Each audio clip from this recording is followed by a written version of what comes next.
Казахстаны тамийн шоронд бүтэн жил хоригдсон нь. Монголын Казах иргэд 90-ад оны үеэр Казахстан улс руу гарсан. Тэдний нэг нь Тэв бүсгүй юм. Тэрбээр Казахстанд 1992 оны намар 15 настай байхдаа очсон бөгөөд жилийн дараа Казахстан улсын иргэн болжээ. Гэвч Тэв бүсгүй 2010 онд хилс хэрэгт гүйтгэгдэн Казахстаны төв мөрдөнд бүтэн жил хоригдсон байна. Яагаад хасаг бүсгийн нэрээ нууцлсан бэ гэхээр Исламын шашны хуулийг эмэгтэй хүн зөрчвөл өөрт нь болоод өдгөө Казахстанд суугаад тэдний овгийн 30 хүн сайн үзэхгүй гэн. Ингээд бүсгүй Тэгийн ярилцлагыг бүрэн хэрн хүргэе. Казахстанд амьдарч яваа манай казах иргэдийн амьдрал ер нь хэр байна вэ? 30 гаруй мянган казах иргэд Казахстанд гарсан гэсэн тооцоо байдгийг. Тэдний амьдрал янз бүр. Ихэнхдээ тааруу гэхэд болно. Казахстаныг бодвол Монгол улс 90 оноос хойш хурдацтай хөгжиж. Миний бие Навризын баярыг төрж өссөн өлгөөдөө хамаатан дүү нартайгаа тэмдэглэхээр бас арилжаа 8 хийхээр Казахстанаас ирээд сар гаруй болж байна. Баян өлгөөд явж байхад ихэнх иргэд Казахстан улс руу цагаачлах сонирхолтой хэвээр байх юм билээ. Тим хүсэлтээ Монгол казах хүмүүст анхааруулах үүднээс өөрийнхөө тухай чин үннийг ярихыг хүссэн. Та тэгээд яаж яваад шоронд орчихсан бэ? Казахстан Астанагийн хууль сахиулагчид тэр чигээрээ авилга хийл хахуулд итгэсэн байдгийг. Би Бээжин Астана хоёрын хооронд ганцхан 8 хийдэг байлаа. 2010 оны 12 дугаар сарын 7-ны өдөр лангуун дээр гутлаа зарж байтал гинт намайг цагдаа нар ирж баривчилсан. Тэгэд мөрдөн байцаагч нь төр саатуулах тогтоол бичээд 18 цагийн дараа хулгайн хэрэгт сэжиглэн СИЗО буюу Актобын мөрдөнд хорчихсон. 3 сарын хугацаанд миний хулгай хийгээгүй нутлагдсан тул ахиад хар тамхины хэрэг тулгалаа. Бээжинд Яблока зах дээр бусдад хар тамхи худалдсан, Астанагаас хар тамхи авч хятадд зардаг гэж хэлс хэрэг тогссон. Тэнтхийн мөрдөн байцаагч нэг л шийдвэр гарсан бол сэжигтнээс заавал нэг сэжвэр болоод өөр зүйл ангаар ялчдаг муу арга барилтай. Бүтэн жил гаруй хугацаанд би хэлс хэрэг хүлээхгүй гэж Казахстаны хамгийн хатуу чанга мөрдөн шоронгоор дамжсан да. Нэгэнтэл хэлс хэрэгийн бол арга гэрийнхэн чинь хөөцөлдөж болоогүй мó? Исламын хуульд эмэгтэй хүн шоронд орох нь том нүгэл. Тиймээс боломжийн амьдралтай хамаатан саданда шоронд орсноо мэдэгдэхийг хүсээгүй.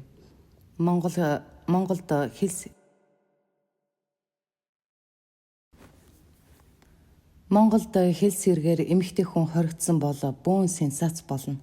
Харин Казахстанд бол тэр сэжигтэн эмэгтэй хүн л гэвэл нэр төр, амьдрал, овгон дуусаж байгаа хэрэг. Энүүгээрээ ялгаатай. Анх удаа шоронд орсон таны хувьд хэцүү байсан биз дээ? Районы цагдаагийн саатуулах байрнаас шууд Актоб СИЗО руу шинэ жилийн өмнөхөн ачигдсан. Казахстан өнөөдөр Монгол улс шиг шоронгийнхоо хүнд асуудлыг шийдээгүй. Соц нийгмийн хатуу дүрм хуулиа сахисаар байна. Мөрдөнд нийт 2000 гаруй сэжигтэн хоригддаг. Байрны хувьд маш хүйтэн. Гадаа 30 хэм хүйтэн байхад мөрдөнгийн камер нь тэрнээс 5 хэмэл дулаахан байдаг.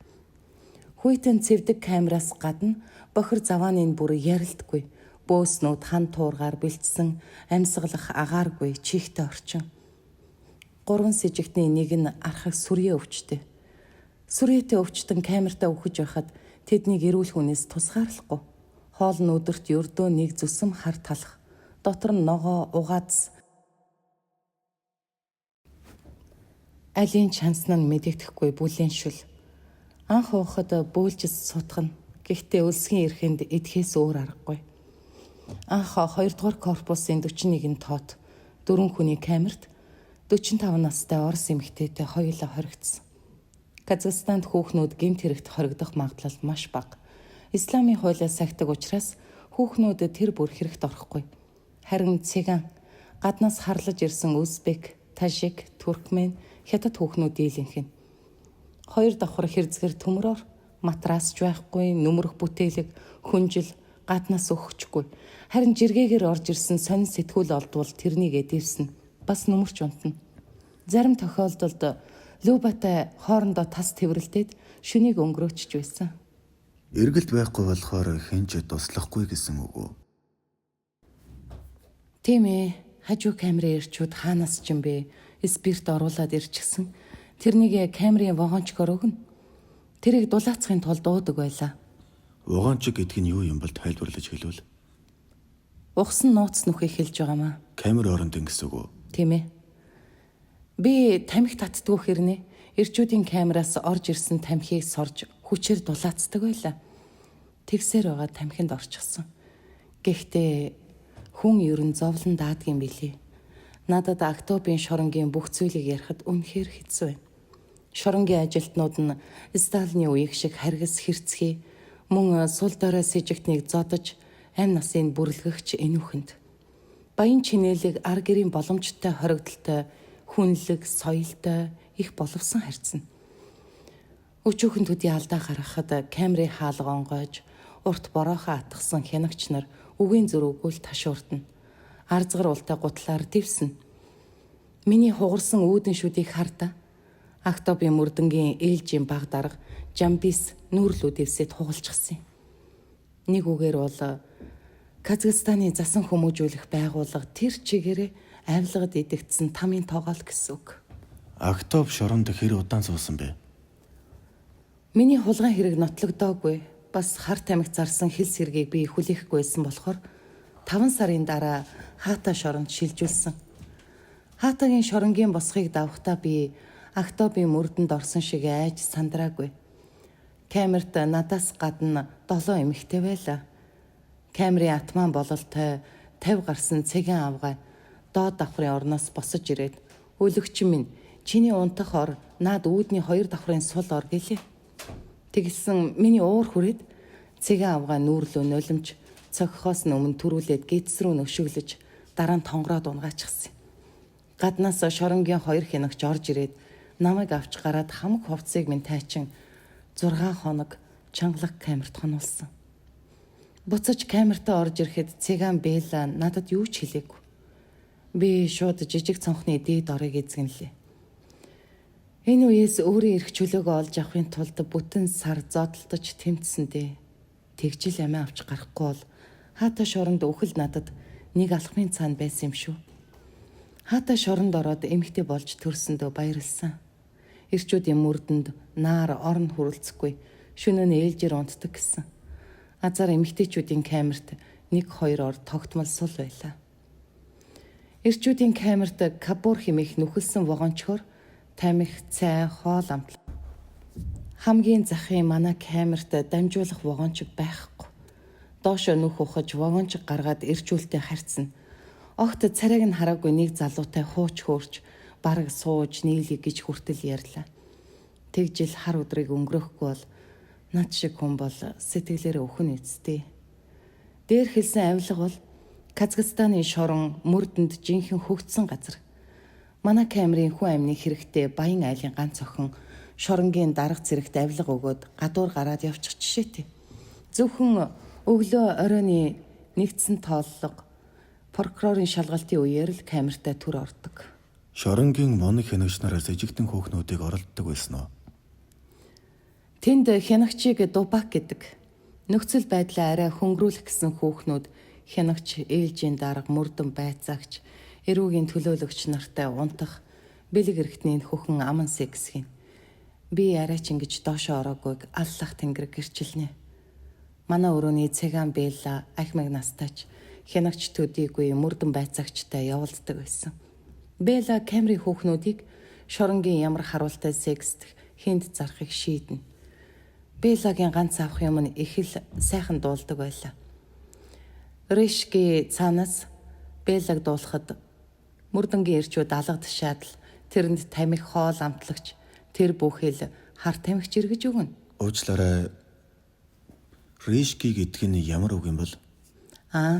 Тортой жижиг цонхыг хэлж байгаамаа. Туркмен бүсгүйг Белла худалдах гэж зодохоор нь би өнөөх ядмаг хүүхнийг өмөөрөөд цэгэн авгай монхор хамрыг ганц мөргөд унахчихсан. Тэр орой намайг мөрдөнгийн төлөөлөгч дуудлаа. Дотроо Беллаг шургасныг мэдэж байсан ч гэсэн би айгаагүй царайтай тэрний өрөөнд оров. Тэгтэл надаар бууны нохоо хийлэх гэж байгааг нь шууд ойлгов. Сэргээ гих ахмад надтай мэд мэдээд элдвээ юм асууж байснаа.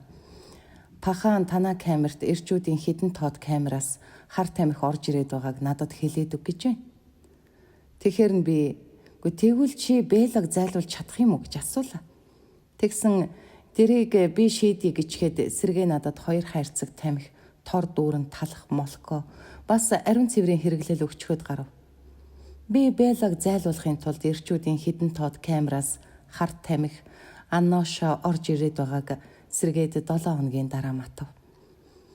Мөрдөнд 2-7 хоногт нэг удаа дүүшинд оруулна. Яг тэр үед төлөөлөгчд мөрдөнгийн овгор чишэттэй сэмхэн уулздаг байлаа. Чишэт байх нь шоронгийн амьдралын нэг хэсэг юм уу та?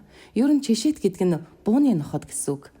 Бас камерынхаа суултуур дотор усанд орж тэнд хоол, сүп хийж иддэг.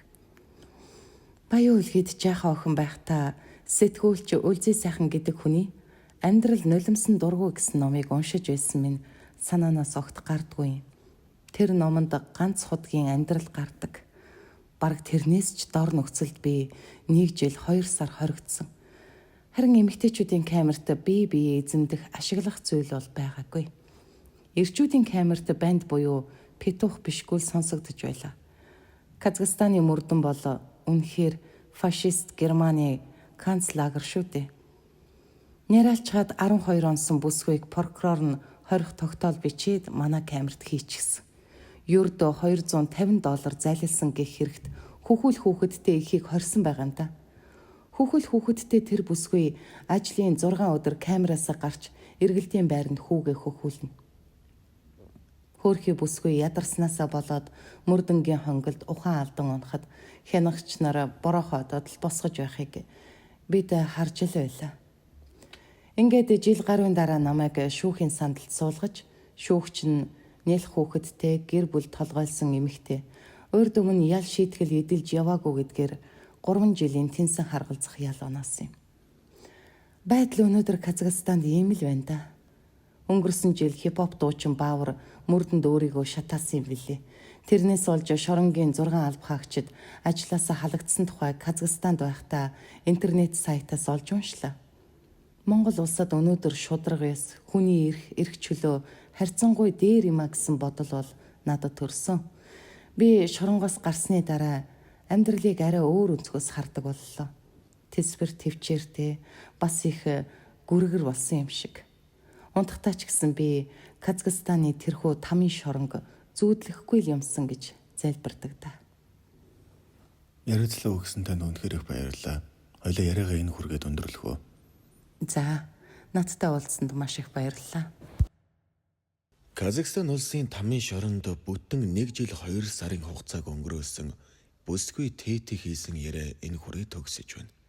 Энэ хүртэл бичлэгтэйгээ хамт байсан танд үнэхээр их баярлалаа. Та дараагийн бичлэгийг илүү хурдан сонсохыг хүсвэл YouTube сувгаа subscribe дарж мөн бичлэг дээрээ лайк дараад үзээрэй. Энэ хүртэл бичлэгтэйгээ хамт байсан танд үнэхээр их баярлалаа. Дараагийн бичлэгээр дахин уулзъя. Түр баяртай.